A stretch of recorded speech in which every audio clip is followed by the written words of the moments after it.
এই তো সেদিনও যখন বিশ্বের সবচেয়ে ক্ষমতাধর ব্যক্তি হোয়াইট হাউস থেকে নির্দেশ দিতেন আর প্রযুক্তির জাদুকর ইলন মাস্ক তার রূপ দিতেন বাস্তবে। কিন্তু সেই যুগলবন্দি আজ ভেঙে পড়েছে। ট্রাম্পের ছায়া থেকে সরে দাঁড়িয়েছেন বিশ্বের শীর্ষ ধনীর তালিকায় থাকা এই প্রযুক্তিবিদ। যুক্তরাষ্ট্রের সরকারি দক্ষতা বিভাগ বা DOGE প্রধানের পদ ছেড়ে তিনি ফিরছেন নিজের মহাকাশ আর বৈদ্যুতিক গাড়ির জগতে। এরপরই শুরু হয়েছে আলোড়ন।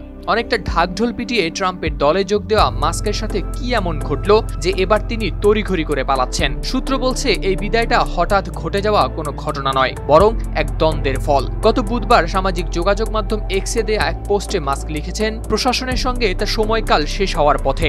স্পেসএক্সের এর প্রতিষ্ঠাতা আরও লিখেছেন, অপ্রয়োজনীয় সরকারি খরচ কমানোর সুযোগ করে দেওয়ার জন্য তিনি প্রেসিডেন্ট ডোনাল্ড ট্রাম্পকে ধন্যবাদ জানাতে চান। তবে যুক্তরাষ্ট্রের বিশাল বাজেট বিল নিয়ে ট্রাম্পের সঙ্গে শুরু হয় তার তীব্র মতবিরোধ। CBS এর সানডে মর্নিং অনুষ্ঠানে দেয়া সাক্ষাৎকারে ইলন মাস্ক বলেছিলেন তিনি হতাশ।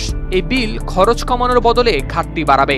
এমনকি তিনি ঠাট্টা করে বলেন, ওয়ান বিগ বিউটিফুল বিল নামে এই বিলটি বড় হতে পারে বা সুন্দর হতে পারে, কিন্তু একই সঙ্গে দুইটা জিনিস কি আদৌ